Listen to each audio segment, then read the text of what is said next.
Queridos hermanos, nuevamente otro domingo juntos y juntos vamos a seguir escudriñando las verdades que encontramos en esta porción de Colosenses capítulo 1 desde el versículo 9 al 14, donde se encuentra registrada esta oración tan maravillosa que el apóstol Pablo hiciera por sus hermanos en Colosas junto con Timoteo. Y veíamos en el ejemplo del apóstol un medio a través del cual, y especialmente en este tiempo, nosotros podemos bendecirnos los unos a los otros a través de la oración. Habíamos visto en su primer versículo, en el versículo 9, que dice: por lo cual también nosotros, desde el día que lo oímos, no cesamos de orar por vosotros y de pedir que seáis llenos del conocimiento de su voluntad en toda sabiduría e inteligencia espiritual.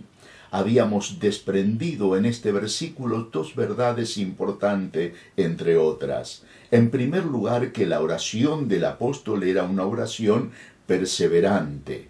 Él dice en la primera parte: por lo cual también nosotros, junto con Timoteo, desde el día que le oímos que habían escuchado el informe de Epafras, no cesaban de orar por todos aquellos hermanos. Una oración perseverante. En segundo lugar, dice la segunda parte del versículo, dice: y de pedir que seáis llenos del conocimiento de su voluntad en toda sabiduría e inteligencia espiritual. Veíamos que la oración del apóstol era una oración específica.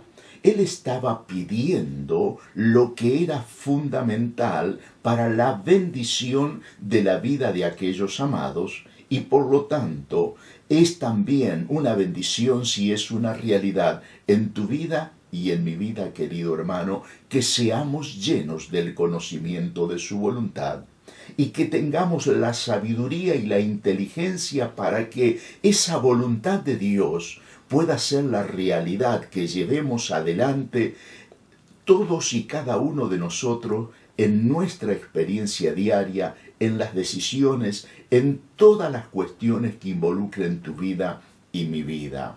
Y si realmente nosotros vivimos así, con esa sabiduría e inteligencia, para que la voluntad de Dios sea hecha en nuestra vida, nos encontrábamos con el tercer aspecto que encontrábamos en el versículo 10, que dice: para que andéis como es digno del Señor, agradándole en todo, llevando fruto en toda buena obra y creciendo en el conocimiento de Dios. ¿Qué veíamos allí? Que precisamente no solo era una oración perseverante, una oración específica, sino en tercer lugar, una oración conforme a la voluntad de Dios. Si realmente la voluntad de Dios es hecha en los cielos y aquí en la tierra, en mi vida y en tu vida, en tu hogar y en mi hogar, en esta iglesia donde el Señor nos está congregando y edificando, realmente entonces vamos a poder llevar vidas, como aquí lo dice el versículo 10, vidas que sean dignas del Señor, agradándole en todo, llevando fruto en toda buena obra y creciendo en el conocimiento de Dios. Todos aspectos que hacen a la seguridad de que estamos pidiendo algo conforme a la voluntad de Dios. Pero también encontramos, mis hermanos, que el apóstol en el versículo 11 dice: fortalecidos con todo poder, conforme a la potencia de su gloria, para toda paciencia y longanimidad. Y yo le agregaría a esta expresión el principio del versículo 12, con gozo.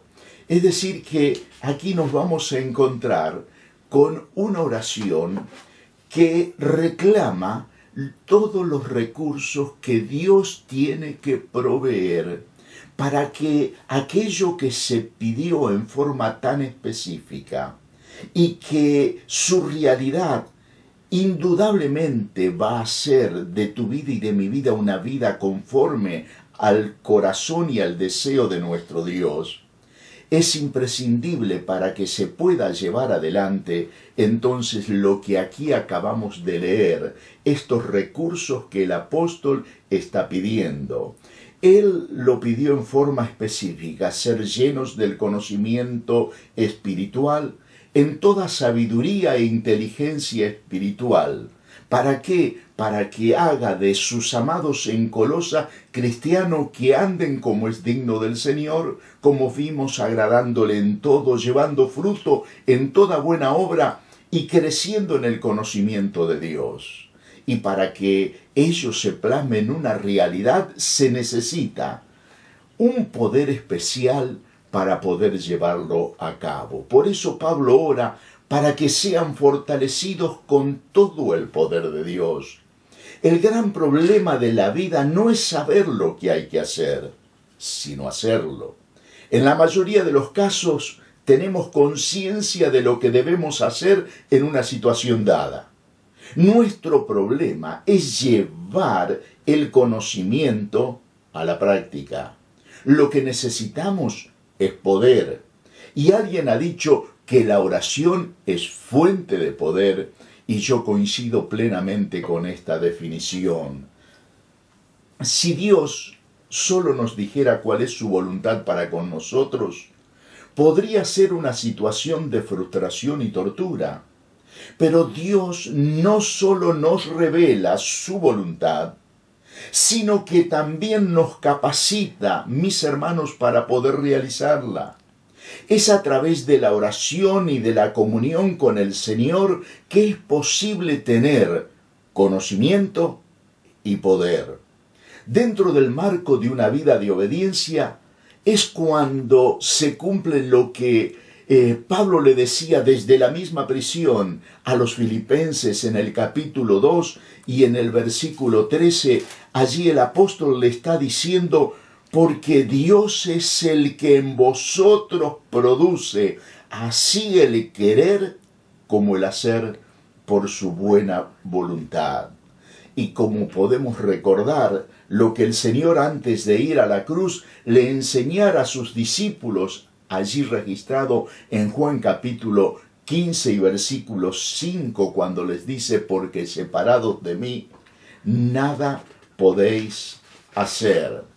Esto bien lo había asimilado en su propia experiencia el apóstol Pablo cuando desde el mismo lugar en que le escribió a los colosenses, le escribe, como dijimos recién, a los filipenses y les dice lo que constituye uno de los versículos más conocidos de la palabra de Dios. Filipenses capítulo 4, versículo 13, cuando el apóstol dice: todo lo puedo en Cristo que me fortalece. En el versículo 11, Pablo pide lo siguiente: que sean fortalecidos con todo poder conforme a la potencia de su gloria. Esta fortaleza espiritual solicitada está pedida en un tiempo verbal que es un participio presente. ¿Por qué lo menciono? Porque lo que nos está indicando por parte de aquellos estudiosos que conocen las lenguas originales en que fue escrita la palabra de Dios, nos dice que ese tiempo de conjugación está ofreciendo la necesidad que la acción que el verbo describe sea en forma continua. Es decir, que necesitamos en forma permanente y constante ser fortalecidos con todo poder conforme a la potencia de su gloria. Dios, mis hermanos, no actúa como si fuese un cohete propulsor que da a los creyentes su primer impulso de poder para luego dejarnos volar a nuestro propio riesgo. Los creyentes somos fortalecidos con todo poder a lo largo de nuestra vida cristiana. Fíjense que Pablo está pidiendo que sean fortalecidos con todo poder. Podría haber dicho que sean fortalecidos, o que pudieran recibir algo de poder, pero dice con todo poder. Y la medida de ese poder se conforma y lo complementa. Son dos frases que se enriquecen en sí mismas. Dice, para fortalecidos con todo poder, conforme a la potencia de su gloria. Gloria viene de un vocablo griego doxa y se refiere a la manifestación de los atributos de Dios. Potencia es la traducción del vocablo kratos, que denota fuerza en acción. Y 11 de las 12 veces que se usa este término en el Nuevo Testamento hace referencia a Dios. El poder que está a nuestra disposición es el poder ilimitado de Dios mismo. Ese es el poder que nosotros necesitamos en forma permanente y constante para que pasemos del conocimiento teórico de lo que debe ser su voluntad en cualquier aspecto de nuestra vida, a la concreción y a la realidad de que esa voluntad se hace. ¿Por qué? Porque la manifestación del poder de Dios en nuestra vida hace posible que se plasme esta realidad en nosotros. Y mis hermanos, fíjense que dice conforme a la potencia de su gloria. No nos dice que nos va a dar de la potencia de su gloria. Es decir, es como cuando Pablo le escribía a los filipenses, mi Dios pues suplirá todo lo que os falta conforme a sus riquezas en gloria. Y de la disponibilidad de ese poder omnímodo que le pertenece a Dios como Dios todopoderoso y omnipotente. Él nos da todo ese poder si nosotros estamos dispuestos a que realmente Él sea glorificado, porque el anhelo de tu corazón y de mi corazón sea hacer en todos los aspectos de nuestra vida su voluntad. Por eso tenemos que recordar entonces que el poder de Dios se manifiesta en nosotros a través del ministerio del Espíritu Santo. Nuestro Señor le dijo a sus discípulos, recuerdan allí en Hechos capítulo 1 y versículo 8, antes de dejarlos y ser arrebatado en una nube de gloria, dice, pero recibiréis poder cuando haya venido sobre vosotros el Espíritu Santo, y me seréis testigos en Jerusalén, en toda Judea, en Samaria y hasta lo último de la tierra. El Señor les había dejado revelada claramente su voluntad. Había colocado sobre sus hombros una tarea que parecía inmensa y tal vez imposible de realizar, pero el Señor sabía que podían llevarla adelante. Les dice, ustedes esperen hasta que la promesa sea una realidad y puedan ser investidos con poder de lo alto. ¿Cuándo iba a ser eso? Cuando haya venido sobre vosotros el Espíritu Santo. Y desde que esto sucedió en Pentecostés en forma literal, ahora todos y cada uno de los creyentes, desde el día de nuestra conversión, desde el día en que recibimos a Jesucristo como nuestro Salvador, somos sellados por el Espíritu como propiedad de Dios. Somos sumergidos por ese Espíritu en el cuerpo de Cristo e inmediatamente, simultáneamente, todo sucede en el mismo momento. Nuestro cuerpo se transforma en un templo donde Dios, en la persona del Espíritu Santo, viene a morar en cada uno de nosotros. Por eso, el encargado de hacer que el poder de Dios se pueda manifestar en tu vida o en mi vida es el Espíritu Santo. Por eso nos tiene que controlar, por eso nos tiene que dirigir, por eso Él tiene que tener libertad. Él dijo, Cristo tomará de lo mío y os lo hará saber, Él os guiará a toda verdad.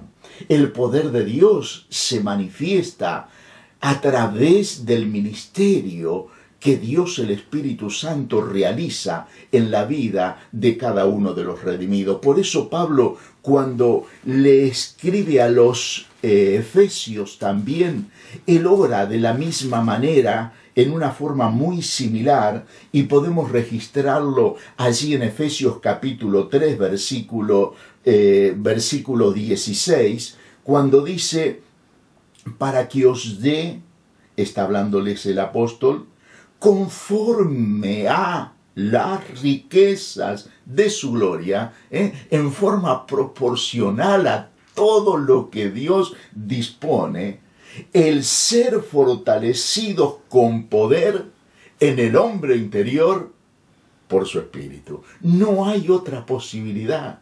Yo no voy a ser fortalecido interiormente si aquel que me habita y ha hecho de mi ser interior el lugar de su residencia no tiene la libertad para poder producir el querer como el hacer por su buena voluntad.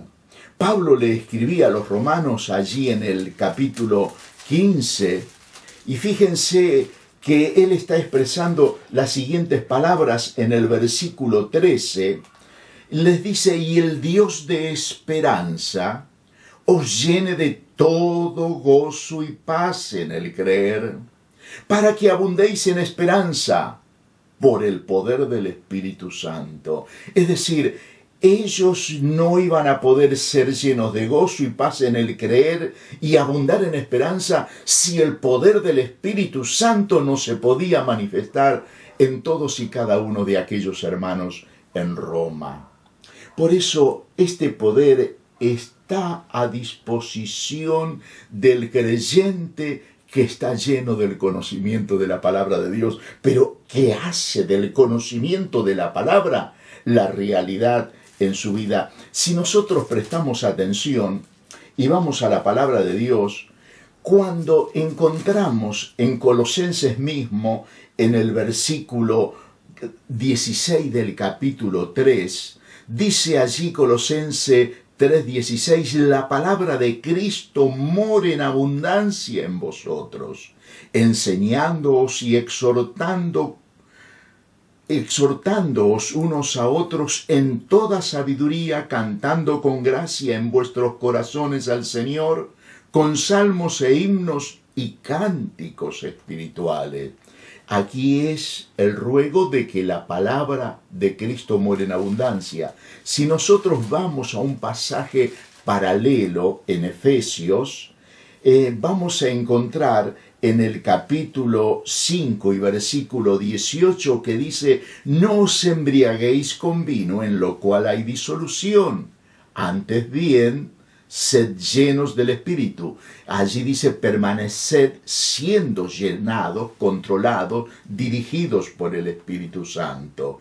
Y como resultado de ser controlados por el Espíritu Santo, vamos a tener estas consecuencias, hablando entre vosotros con salmos, con himnos y cánticos espirituales, cantando y alabando al Señor en vuestros corazones, dando siempre gracias por todo al Dios y Padre en el nombre de nuestro Señor Jesucristo. Es decir que si la palabra me llena, si la palabra mora, si la palabra es una realidad, produjo los mismos resultados que el Espíritu Santo si me controla y me dirige, porque el Espíritu no lo va a hacer de otra manera que a través de la palabra que Él mismo inspiró y la que va a iluminar en nuestra comprensión para hacerla una realidad práctica en nuestras vidas.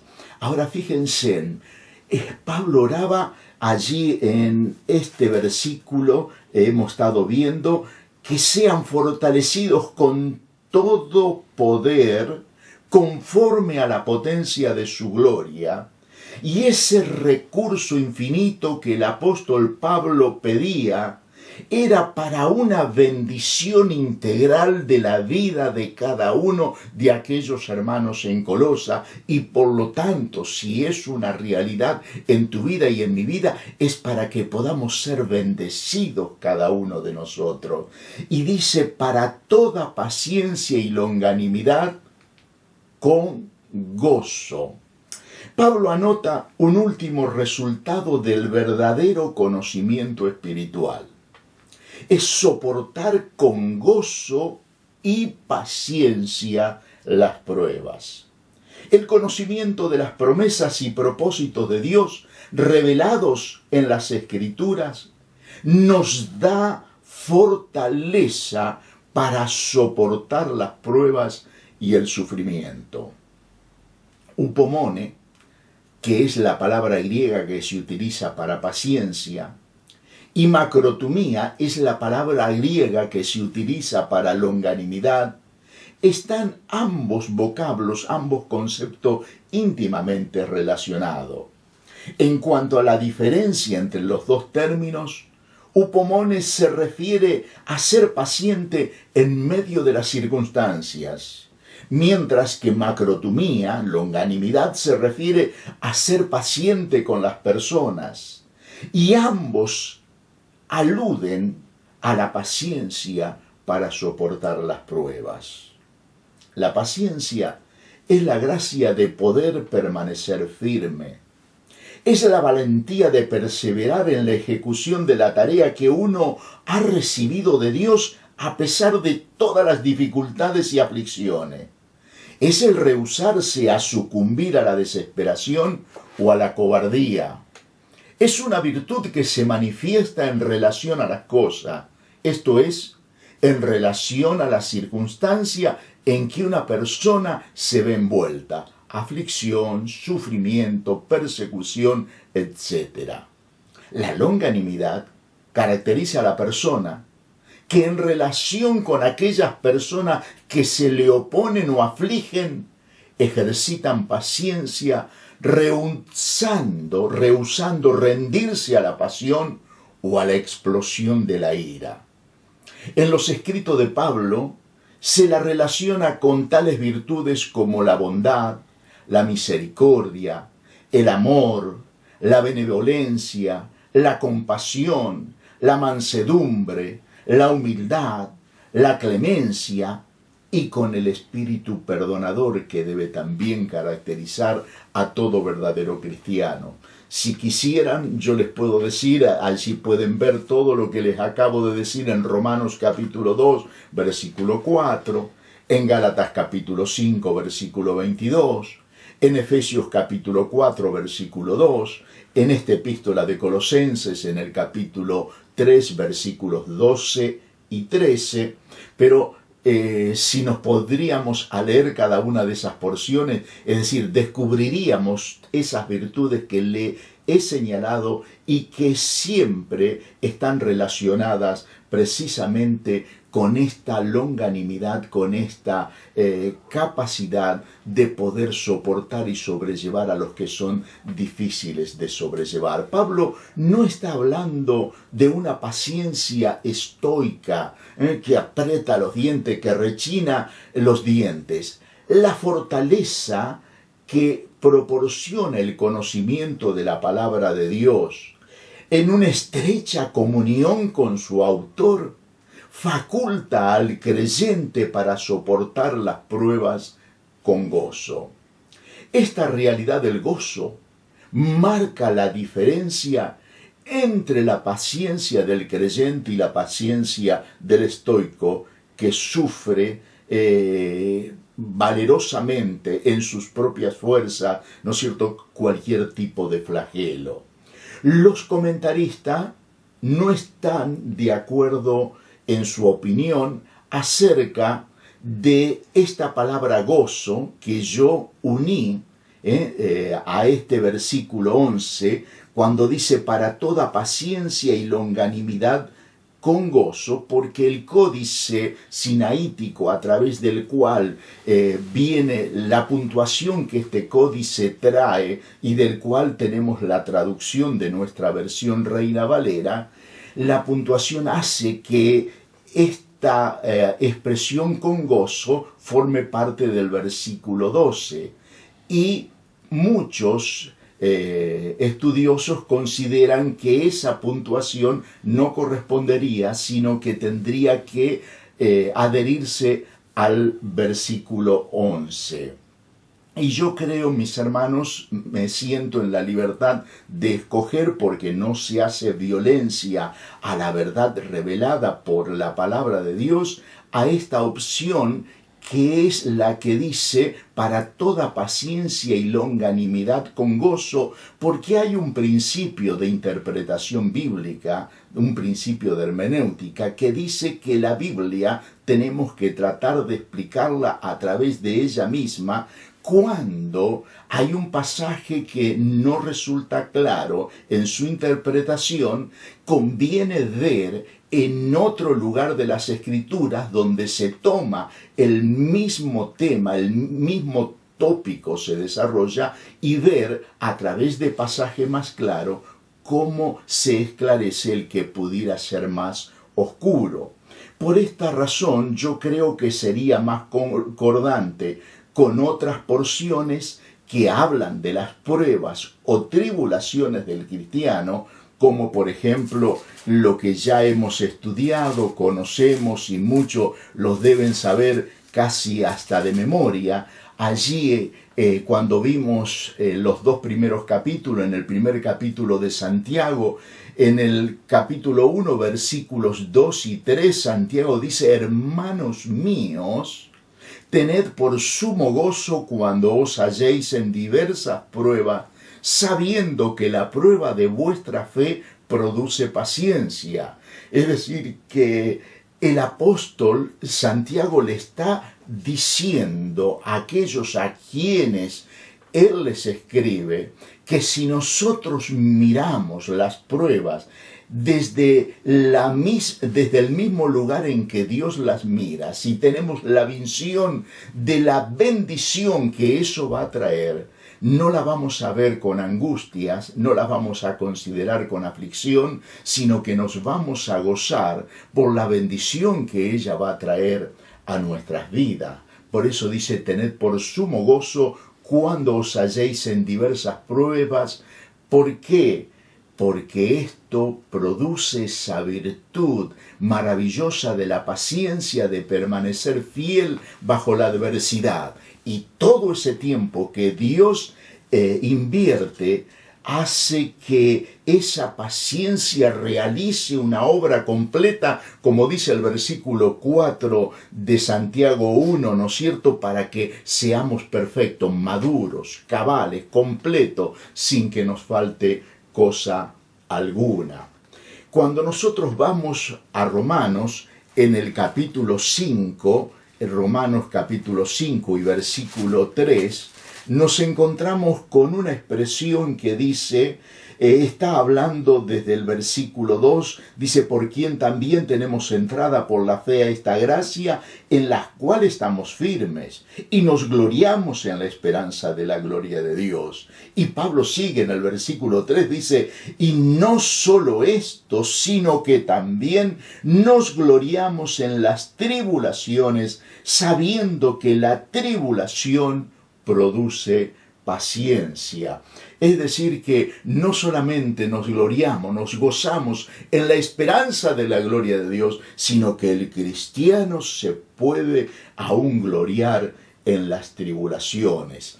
En los tiempos de Nehemías, lo hemos visto cuando estudiamos el libro, cuando Esdras leía las Escrituras, cuando los que no entendían recibían la explicación para poder comprender la expresión de las mismas, porque estaba todo el pueblo, desde los que podían comprender hasta los mayores.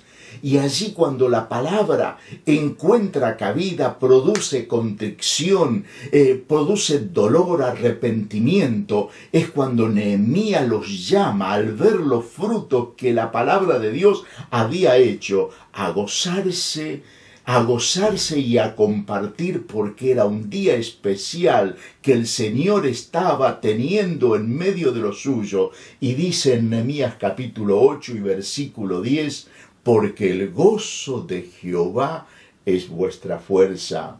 Y mis hermanos, en ese mismo tiempo, desde la prisión, él les podía escribir a aquellos que había ganado en Filipos en medio de una dura prueba de tribulación. Ustedes recordarán cómo se convirtió el carcelero de Filipos, donde estuvo Pablo junto con Silas, metido en la prisión de más adentro, con los pies en el cepo, con las espaldas abiertas por la vara romana. Sin embargo, cantaban himnos y hacían oraciones, los presos los oían. Y vino aquel terremoto, conocemos la historia. Aquel hombre, cuando se iba a quitar la vida, es detenido por Pablo. Pablo le dice que no hiciera ese mal. Y temblando les dijo: señores, no necesito predicación. ¿Qué es necesario que haga para ser salvo? Los llevó a su casa y las manos que habían abierto las heridas fueron las que curaron, las que suavizaron. Puso la mesa y pudo allí junto con los suyos recibir a Cristo. Y en la madrugada, el carcelero, con todos los suyos, con todos los que habían creído en Cristo y lo habían recibido como Salvador personal, allí en medio del estanque de aquel lugar, se identificaron con Jesucristo pasando por las aguas del bautismo. Por eso Pablo podía escribirle con muchísima autoridad.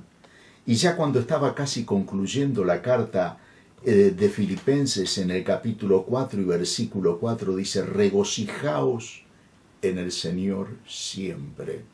Y cuando yo he hecho referencia de esto, siempre les mencioné que me lo imagino a Pablo que por un momento deja la pluma, contempla las cadenas que lo tenía encadenado al soldado que en su turno estaba encadenado al apóstol. Y me parece que escribe con letras más grandes: otra vez os digo, regocijaos. Nosotros tenemos como cortina una canción que me encanta, podemos tener paz en medio de la tormenta. Y Pablo, desde una prisión, podía decirles que ellos se regocijen en el Señor siempre. Pablo había sabido contentarse cualquiera sea su situación, pero porque había una realidad en su vida, él podía ser fortalecido con todo poder cada día, según la potencia de su gloria. Qué hermoso, mis hermanos, es cuando estos recursos inestimables, insustituibles, irreemplazables, nosotros tenemos conciencia de lo necesario que son, que se manifiesten en nuestra vida. Por eso, aún en el tiempo de conjugación, ese poder se tiene que manifestar en forma constante y permanente. El ser fortalecidos con todo poder, conforme a la potencia de su gloria, para toda paciencia y longanimidad con gozo. ¿Para qué? Para que nosotros también, a través de vidas que glorifiquen a Dios en medio de la prueba, podamos ser cartas abiertas, leídas por todos, y realmente a través de lo que nosotros mostremos, glorificar a nuestro Dios, como Pablo lo hizo en aquella cárcel. Cantaba himno. No había una sola palabra de queja, era alabanza, regocijo y oración a su Dios. Tenía paz en medio de la tormenta y se podía gozar en medio de la tribulación. Por eso, para que su voluntad sea hecha en nuestras vidas, si nos llenamos del conocimiento de lo que Dios nos pide, vamos a tener una vida que le va a honrar y glorificar a Dios. Y vamos a ser fortalecidos entonces para que esa realidad se plasme, si permitimos que el Espíritu Santo desarrolle ese ministerio en tu ser interior y en mi ser interior, fortaleciéndonos con todo poder para que esa realidad honre y glorifique el nombre de Dios. Hermanos queridos, yo pensaba terminar este domingo, pero vamos a terminar el domingo que viene considerando el último aspecto, que una verdadera oración de intercesión concluye con gratitud, con alabanza y con adoración. Que el Señor nos bendiga.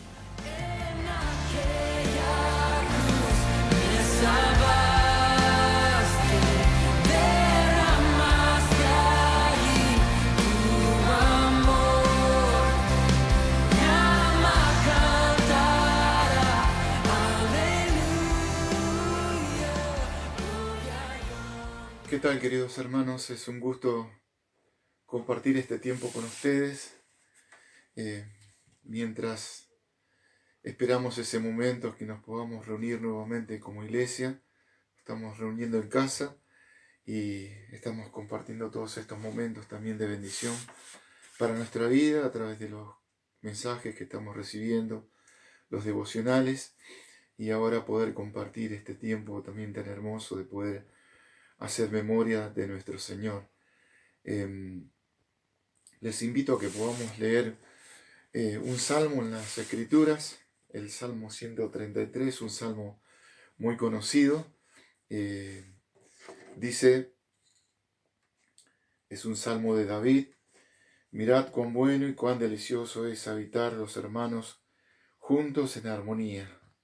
Es como el buen óleo sobre la cabeza, el cual desciende sobre la barba de Aarón, y baja hasta el borde de sus vestiduras, como el rocío de Hermón, que desciende sobre los montes de Sión, porque allí envía Jehová bendición y vida eterna. Un salmo breve pero hermoso, que nos habla de lo bueno que podamos habitar en armonía. Dice, cuán bueno y cuán delicioso. Y seguramente añoramos cada uno de nosotros el poder estar nuevamente en las reuniones, el estar juntos, el saludarnos, en abrazarnos, en darnos un beso santo. Y dice este salmo: mirad cuán bueno y cuán delicioso es habitar los hermanos juntos en armonía. Seguramente también es el deseo del corazón de nuestro Dios que vivamos así, de esta forma, en armonía, en comunión, llevándonos bien.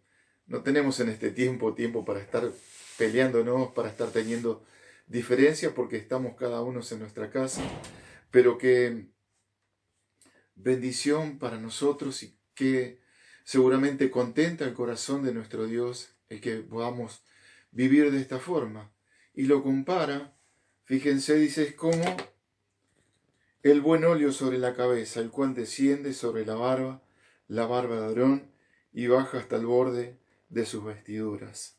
Dice, es como el buen óleo. Es un óleo que se preparaba, ustedes lo pueden encontrar, esto si lo pueden leer, Éxodo capítulo 30, 25 al 30, y nos habla de ese óleo que se preparaba exclusivamente para que sea un óleo santo, que estaba consagrado para ungir a aquellos que consagraban sus vidas a Dios. Y aquí habla de Aarón, sobre la cabeza, sobre la barba, sobre las vestiduras. Y también ahí en el versículo 30 de ese capítulo de Éxodo que les hablaba, habla de eso, de una familia que se consagraba para servir a Dios. Saben que de la tribu de Leví, de donde eran Aarón, Moisés, iba a salir el sumo sacerdote que iba a oficiar en todas las ceremonias del templo. Pero allí había un corazón dispuesto a servir a Dios, a consagrar su vida, la de su familia, la de sus hijos, a poder servir a Dios con todo su corazón. Y seguramente Dios quiere en este tiempo y en el que viene, donde estaremos nuevamente como iglesia, el que nos consagremos a Dios para poder servirle con todo su corazón, con todo nuestro corazón. Y esto también es de alegría para nuestro Dios, causa gozo en nuestro Dios. Es algo dolor fragante que podamos consagrar nuestra vida en el tiempo que viene a nuestro Dios. Y luego lo compara también, dice, como el rocío de Hermón que desciende sobre los montes de Sión. El monte de Hermón es uno de los montes más altos allí de Israel, mide aproximadamente 2.800 metros. Su nombre significa monte sagrado, justamente, y dice, como el rocío de Hermón que desciende. Esto significaba, el monte Hermón continuamente tiene los montes nevados, y luego con el deshielo, con la salida del sol, empezaba a formarse el agua, el agua que descendía de los montes para bendecir a los valles que estaban allí abajo, y eso podía hacer que las siembras, que los frutos, que los olivos, que las vides pudieran tener el agua necesaria, las personas también, el agua necesaria para que pudieran dar el fruto, para que puedan saciarse de esa agua tan vital para la vida de cada una de las personas. Y en este tiempo también nuestro Dios quiere que nosotros seamos de bendición para las demás personas. Hoy más que nunca podemos ver, con motivo de esta pandemia, con cosas que están ocurriendo en el mundo, que la venida del Señor está cada día más cerca. La venida de nuestro Señor está cerca, y nosotros debemos vivir no solamente con el deseo de volver a los templos, como decía un devocional que nos compartía Galito de Paraná en esta mañana, que se los pasé a los varones, el deseo de volver a los templos, sino también el deseo ferviente en nuestro corazón de poder predicar, de echar las redes a la derecha. Es tiempo de ser de bendición para los demás, hermanos. No podemos ir a la iglesia, no podemos andar en la calle, pero quizás a través de un mensaje de WhatsApp, a través del Instagram, que muchos lo tienen, de alguna palabra de alguien que se acerca a nuestra casa, de poder seguir hablando de Cristo, de poder seguir siendo de bendición. Esto es algo también muy bueno que tengamos presente con todos los acontecimientos que están pasando hoy día. Y dice al final, porque allí envía bendición y vida eterna. Si estamos en comunión, si tenemos una vida consagrada a nuestro Dios, si somos de bendición para los demás, el Señor envía allí bendición y vida eterna.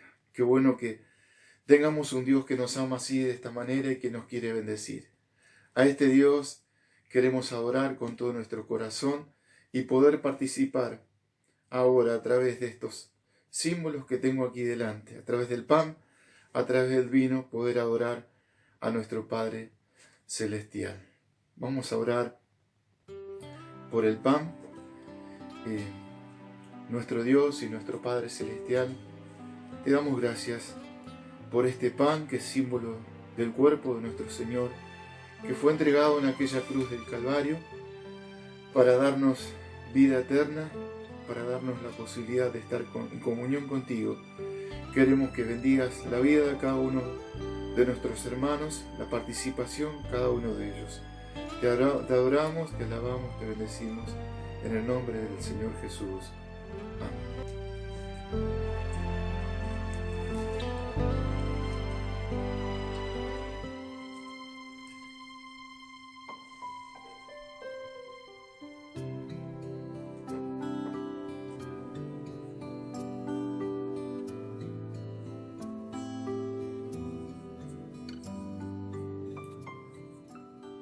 Oramos ahora por la copa. Señor, también te damos gracias por esta copa, que es símbolo, Señor, de la sangre de nuestro Señor Jesucristo, que derramó allí en la cruz para limpiarnos de todos nuestros pecados, de toda nuestra maldad. Y gracias por la vida eterna que tenemos. Gracias por ser tan bueno, tan amable, tan amoroso con cada uno de nosotros. Te adoramos, Señor, con todo nuestro corazón, en el nombre del Señor Jesús. Amén.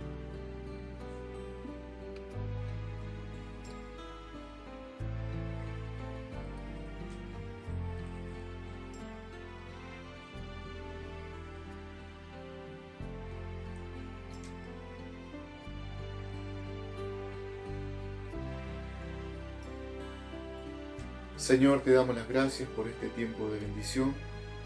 Bendecí la vida de cada uno de mis hermanos. Bendecí a aquellos que puedan estar padeciendo alguna necesidad. Ponemos la salud de nuestros hermanos Sánchez en tus manos, de Hugo, para que se pueda controlar, Señor, la glucemia. También ponemos la salud de Susana en tus manos para que pueda ser atendida, Señor, en estos días. Bendecí los hogares y dejamos este tiempo en tus manos. Agradecidos en el nombre del Señor Jesús. Amén. Muchas gracias, queridos hermanos. Que Dios les bendiga y que puedan tener una buena semana. Muchas gracias. Puedes tener paz en la tormenta, fe y esperanza cuando no puedas seguir, y aun con tu mundo hecho pedazos, ese